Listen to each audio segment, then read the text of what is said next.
everybody. It's a great pleasure to be here. A strange thing happened on the way to a better world, in pursuit of an admirable quest, that is, a world free of sex discrimination, where you're judged on your own qualities and not your sex. Truth and falsity went topsy-turvy. The truth, the science of sex differences, became dangerous, unmentionable. And in its place, the conventional wisdom, which is a ragbag of ideas that have long been extinct but are kept ghoulishly alive by popularity, they became the entrenched orthodoxy, influencing public thinking, agendas, and policy making, and completely crowding out science and sense. Now, my aim is to show you why the current orthodoxy should be abandoned, and why, if you really care about a fairer world, the science does matter, and it matters profoundly. I'm going to take two examples, both about the professions, because they really very well epitomize the orthodox litany, how society systematically discriminates against women, and how at work they are victims of pervasive sexism.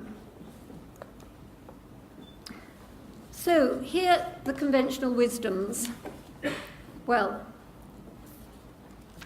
women in ghettos. Why in medicine are men from surgery, women from pediatrics? In law, men from corporate, women from family. In science, men from physics, women from sociology. It's because women are ghettoized into stereotypically female professions and specialties, where prestige and pay are the lowest.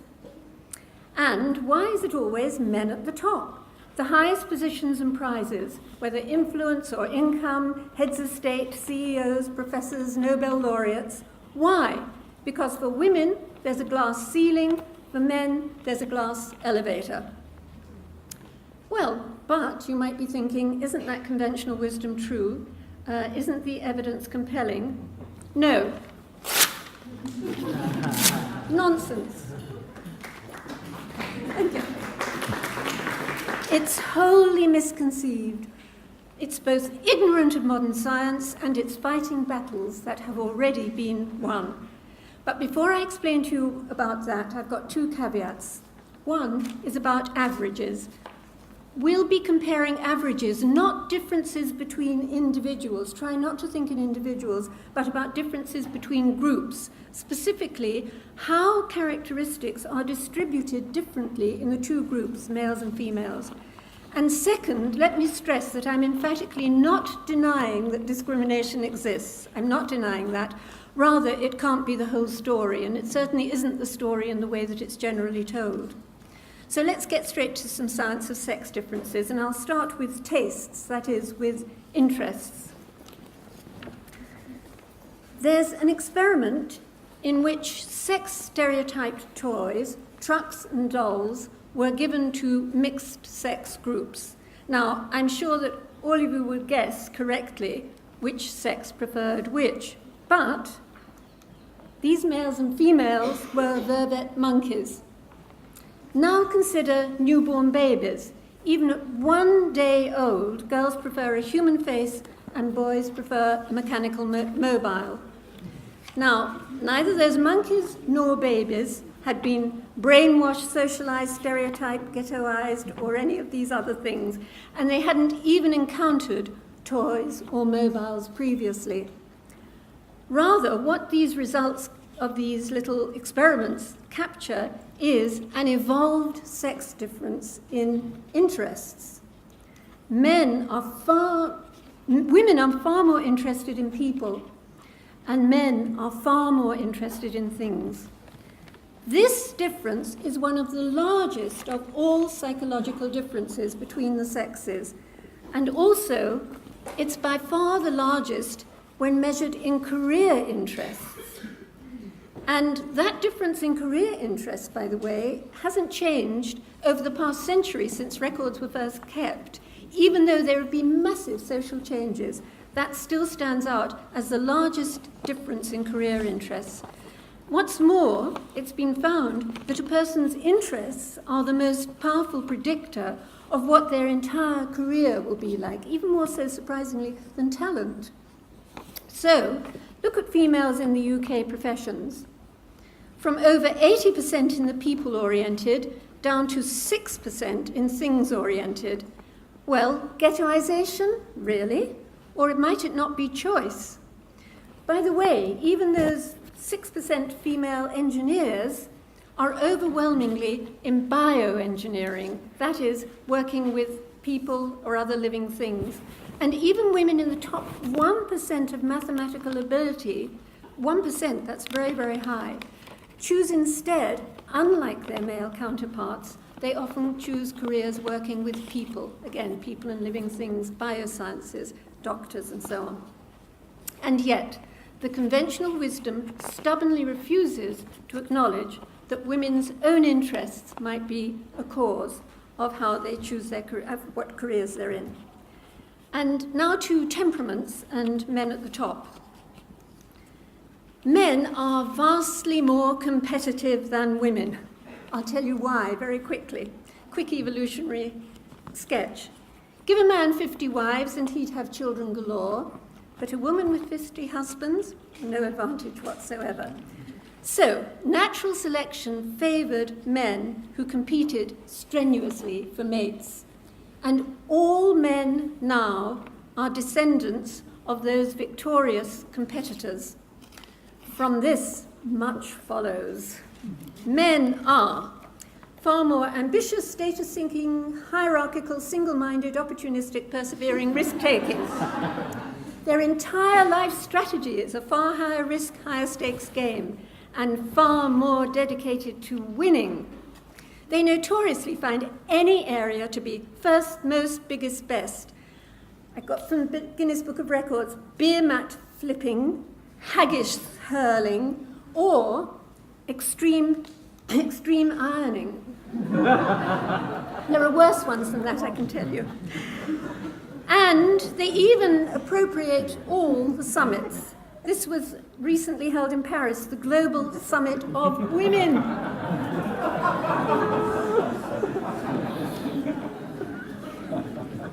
Meanwhile, what are women like? Well, they're sort of far less of all the above. That's the best way to think of it. Now, obviously, greater male competitiveness alone pushes men to the top powerfully, but science also reveals another such sex difference. It's to do with the tails of these statistical distributions, that is, the ends of the curves.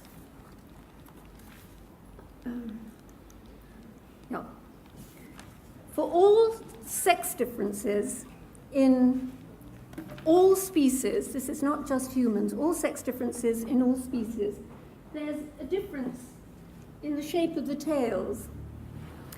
Among males, the variance, that's the difference between the best and the worst, and the most and the least, or whatever it is, tallest and shortest, is far greater than among females. Females tend to cluster round the mean, that curve there in the middle.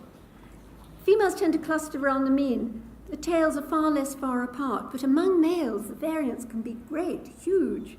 So males are almost bound to be overrepresented, both at the bottom and at the top. I think of this, I hasten to say metaphorically, as more dumbbells, but more Nobels. An extreme example of the right-hand tail, which even the scientist who found it said in the paper, staggering, for the ability in mechanical reasoning in the top 0.1%, that's admittedly a very rarefied atmosphere, try and guess what the male-female ratio is. It's 236 to 1. That's how far the Nobel's dumbbells effect can push the difference between males and females. Now, greater male variance, as you can see in that extreme example, can profoundly influence male-female differences, particularly those that most enrage conventional wisdom, that is, the predominance of men at the top, always looking to the top, never at the dumbbells. But nevertheless, greater male variance has become what in the States is called a third rail issue, that is, touch it and you die. And that precludes any investigation of what is really a very potent cause. So, sex differences stem ultimately from different reproductive strategies, but they pervade our entire psychology, and their distribution differs, giving rise to differences between the two groups. So the life priorities of men and women are not identical. I'll repeat, not identical, because the orthodoxy conflates equality and sameness. Constantly, when people are concerned about equality, what they immediately jump into instead is sameness. But you can't expect sameness in males and females. On average, there are these differences. So conventional wisdom began with an injustice, with women being denied choice just because they were women. But that's morphed into a deeply misguided quest. Sameness of outcome for males and females in all fields, 50-50, 50%. Well, that's not good enough. Conventional wisdom is a science-free zone with factoids where facts should be and a dreadful jargon generator where theories should reign. It's outrageous that it should be taken seriously at all, that it occupies a position where science and evidence should prevail, and that it dominates policy, even though its precepts have long been rendered utterly extinct, first by a scientific understanding of sex differences, and second, through political progress against sex discrimination. Now, science doesn't dictate goals. I'm not saying it's only science, but it can help us to achieve our goals. And as Marx didn't ever quite say, if we want to change the world, we first need to understand it. And how can we forge a fairer world if we allow beliefs that are long extinct to stand in the way of what is really indispensable, the Darwinian science of sex differences? Thank you. Science stands by itself. It doesn't care what people think about it. The universe didn't care about the Inquisition. It continued circling around.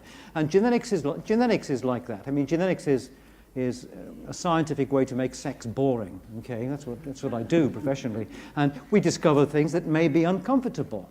But if they're uncomfortable, too bad. I think the morals have to be put on one side. So I think that's the issue. People are unwilling to accept the truths of science on ideological grounds. And it doesn't really matter what the ideology is. It's the unwillingness to accept the truth I don't like. Mm-hmm. Helena, did you want to add to that? Yes, there is a problem about the ideology and its winning because, for example, policy making is entirely made on the grounds that males and females are the same. And roughly speaking, if females aren't the same as males, then it's because they're being held back in some way. And so there are all sorts of attempts to get 50-50% in engineering, for example, which is ludicrous because on average, there is much less interest in that sort of area. I'm not talking about ability, just less interest. And similarly, one of the most egregious examples I came across recently, which I'll share with you just for the fun of it, was the Institute of Physics of all institutions, which, of course, started off its recent report with the idea that we need more engineers, more physicists, more hard scientists. Yes, of course, we all agree with that. And then they noticed that there aren't as many women as men doing it. And then the problem suddenly changed halfway through the report, and it ended up in an Institute of Physics report with suggesting that couldn't we shift more males over into the humanities and so on, and say we'll get more 50-50, even if very few women are doing engineering. There'll be so few men there anyway, so that it would be more evened up. Now that's a kind of madness. I know this sounds as if it can't be true, but that's the kind of madness you get when you're trying to impose an ideology that assumes you must have sameness, otherwise you can't have fairness. You can have fairness and you should be treated fairly on the grounds of who and what you are, and you don't have to be the same as anybody else in order for that to happen. I think you've made a really compelling case that a lot of the differences that we see in gender distribution and different career pathways are naturalistic. They seem to be evolved traits that were in response to some sort of selective process. Yes. But of course, in philosophy, there's this sort of famous notion that what is, you can't derive an ought from an is, and I want to ask you about the ethics of this. I wonder just sort of what are the implications of your research for the more ethical question about what should we be trying to encourage, and also related to this idea that, you know, having more homogeneity in anything is detrimental to the survival of an idea, of a field, and so I'm just wondering sort of how the ideas about how things are related to how they should be. I entirely agree with you about keeping that distinction, and that's why I feel it's so important that we understand, as Steve said, the difference between science and ideology. But from the point of view of what we should encourage, well, we should encourage things that, for example, we need, like we need more doctors. If we need more engineers, we should encourage it. But then we should encourage people to be doctors or engineers. What we don't want to do is discourage anybody who has a real interest and wants to do something. And that's a woman being an engineer or a man doing something typically feminine. And it's a very, very simple thing. But the planning of what you need in a society and which people you encourage to go for it are two different things. Great.